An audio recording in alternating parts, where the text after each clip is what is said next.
Imagine a war, not fought in the trenches of Europe or the jungles of Asia, but in a place so dry and unforgiving that the very earth itself becomes the enemy. Picture a conflict where the greatest threat isn't the sound of gunfire, but the relentless sun beating down, and the desperate gnawing thirst that haunts every soldier. In this war, the deadliest adversary isn't the opposing army, but the land itself. An endless expanse of cracked earth and choking dust, where every step forward is a battle for survival. In the early 1930s, two of South America's poorest nations, Bolivia and Paraguay, were drawn into a brutal struggle over the Gran Chaco, a vast, nearly uninhabitable region.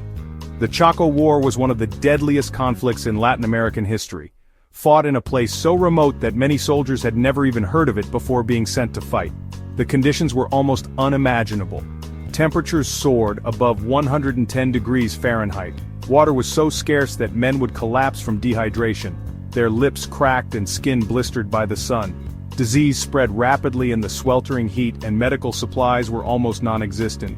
More soldiers died from thirst, disease and heat than from bullets. The Gran Chaco became a graveyard, where men went days without a drop of water, fighting for a patch of land that seemed to offer nothing but misery. The human cost was staggering, over 100,000 casualties out of populations totaling less than 4 million. Entire families were shattered and whole villages lost their sons. The scale of loss is hard to comprehend. To put it in perspective, that's like the United States losing 9 million people in just 3 years, a loss that would echo for generations. The Chaco War hollowed out a generation. It left behind grieving families, empty homes, and a trauma that both Bolivia and Paraguay still feel today. The scars of this conflict run deep, shaping national identities and memories. Soldiers, desperate for relief, drank from muddy puddles and stagnant pools, risking deadly diseases like dysentery and cholera. Many died not from enemy fire but from the simple, unrelenting need for water. All this suffering, all these lives lost, for a barren stretch of land that offered little but dust and sorrow. Yet despite its scale and tragedy, the Chaco War is a ghost in the pages of history books. Overshadowed by the looming storms of World War II and other global conflicts, it is often forgotten outside of South America. The Chaco War stands as a haunting lesson, a reminder of the devastating power of nature, the limits of human endurance, and the cost of forgotten wars. It is a story of suffering, resilience, and the silent deadly force of thirst. Why is such a massive war barely remembered? How can a conflict that cost tens of thousands of lives, that shaped the destinies of two nations, be so absent from our collective memory? The Chaco War, fought between Bolivia and Paraguay, was one of the deadliest wars in South American history. Yet for most people outside the region, it's almost invisible. In the 1930s, the world's attention was riveted elsewhere. The Great Depression was devastating economies and lives across continents. Fascism was on the rise, casting a long shadow over Europe. The threat of another world war loomed, dominating headlines and political debates. In this global storm, the struggles of two small, distant countries seemed insignificant to the outside world. Two small, landlocked countries fighting over a harsh, arid region, often described as a wasteland, didn't make global headlines. The Gran Chaco was remote, sparsely populated, and misunderstood by outsiders. To many it seemed like a fight over nothing. The Chaco War didn't fit the big narratives of the time. There were no clear heroes or villains, no grand ideological clash between democracy and dictatorship, communism and fascism. It was a brutal, muddy, and confusing struggle fought by ordinary men in impossible conditions.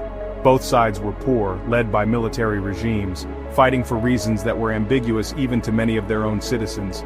The war was driven by desperation, national pride, and the hope, often misplaced, of finding oil beneath the Chaco's unforgiving soil. The conflict was isolated, with no major powers directly involved. There were no international alliances, no foreign armies, and little interest from the world's press. The Chaco became a forgotten front, its suffering largely unseen. History textbooks, especially in the West, focus on events that shaped Europe and North America. The stories we learn are often those that had the biggest impact on the world's most powerful nations. The Chaco War didn't lead to World War II or the Cold War. It didn't redraw the map of Europe or change the balance of global power, so it's left out, reduced to a footnote if it's mentioned at all. It's a casualty of Eurocentric history, a local tragedy, globally ignored. The suffering of Bolivian and Paraguayan families, the devastation of their communities, is overshadowed by the stories of bigger nations. The war's lessons seem too specific, too distant to matter elsewhere. But every conflict, no matter how small or remote, has something to teach us about resilience, about the costs of nationalism, about the dangers of being forgotten. It's a reminder. History is written by those who capture the world's attention, not always by those who suffer most. The Chaco War is a story of loss, endurance, and the silence that follows when the world looks away. The Chaco War is a chapter we shouldn't skip. Its lessons are still relevant today, urging us to look beyond the headlines and remember the forgotten corners of history. Why fight for a green hell? To outsiders, the Gran Chaco seemed like a forsaken wilderness, an endless stretch of thorny forests, blistering heat, and relentless insects. It was a place where survival was a daily struggle, and few could imagine anything worth fighting for. Yet, beneath this harsh exterior, the Chaco became the center of one of South America's most bitter conflicts. The Gran Chaco was a vast, empty frontier, its borders never clearly defined. For centuries it was a land that belonged to no one and everyone, a blank space on the map that both Bolivia and Paraguay eyed with suspicion and hope. After losing its coast in the War of the Pacific, Bolivia was left landlocked and isolated. The nation's leaders desperately wanted river access to the Atlantic, believing it would restore Bolivia's lost prestige and open new doors for trade and prosperity. The Chaco, with the Paraguay River winding through its heart, became Bolivia's obsession, a potential lifeline to the outside world. Control of the river meant hope for economic revival and a chance to reconnect with global markets.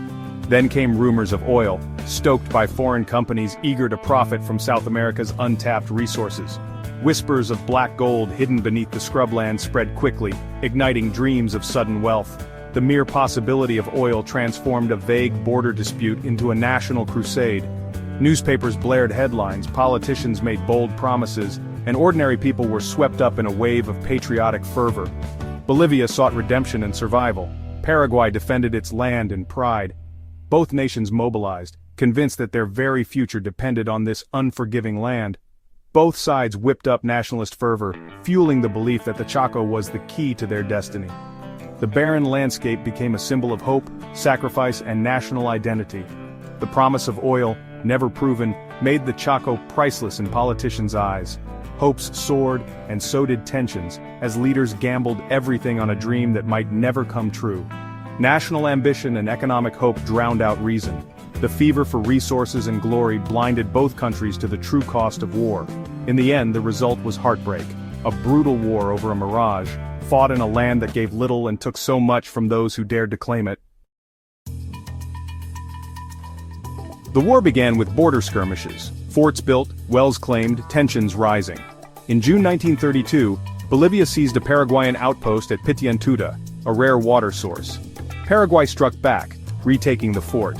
This sparked a full-scale Bolivian offensive, aiming for a quick victory. On paper, Bolivia had more men and better weapons, but supply lines stretched across brutal terrain. Bolivian soldiers unaccustomed to the heat struggled in the Chaco. Paraguayans, native to the land, used guerrilla tactics and local knowledge. Under General Estigarribia, Paraguay turned disadvantages into strengths. The war quickly became a grinding, unforgiving slog. Two generals defined the war's course. Bolivia's Hans Kunt, a German veteran, believed in European tactics, frontal assaults, discipline, firepower. But the Chaco wasn't Europe. His rigid strategies led to disaster and heavy losses. Kunt ignored the terrain, water shortages, and the enemy's adaptability. Paraguay's José Félix Estigarribia was the opposite, flexible, creative, and trusted his officers. He used speed, surprise, and encirclement, exploiting the bush to cut off Bolivian forces.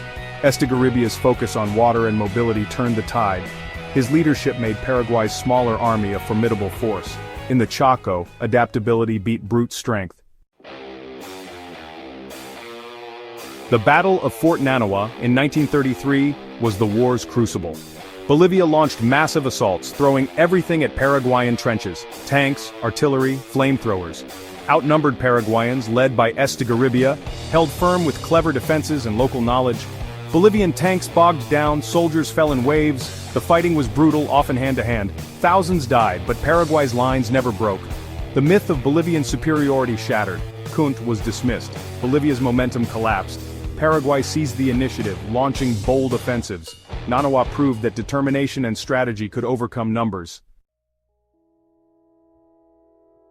After Nanawa, the war became a test of endurance.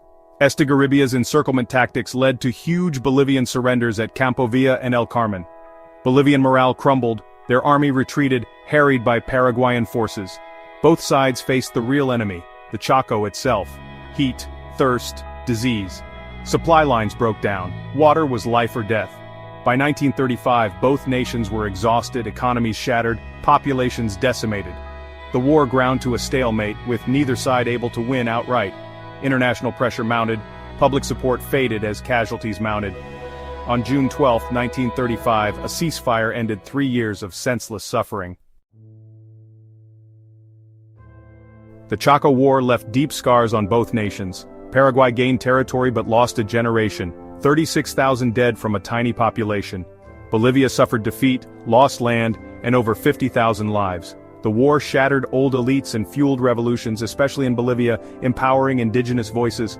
The supposed oil riches? A myth. No major reserves were found in the Chaco. The war was fought for an illusion, making the loss even more tragic. Both countries were forever changed, socially, politically, and psychologically. The Chaco War became a catalyst for change, not prosperity. It stands as a warning about the cost of pride and misinformation. The Chaco War reminds us that history is more than famous battles and headlines. For every world war, there are forgotten conflicts with lessons just as vital. The Chaco War challenges our Eurocentric view and reveals the complexity of South American history. It warns how easily nations can be led into disaster over pride or rumors. By studying these overlooked wars, we learn to question the stories leaders tell and value peace. Don't just read the headlines. Dig into the margins. The past is full of forgotten stories that shape our world. The Chaco War is one of them, waiting to be remembered.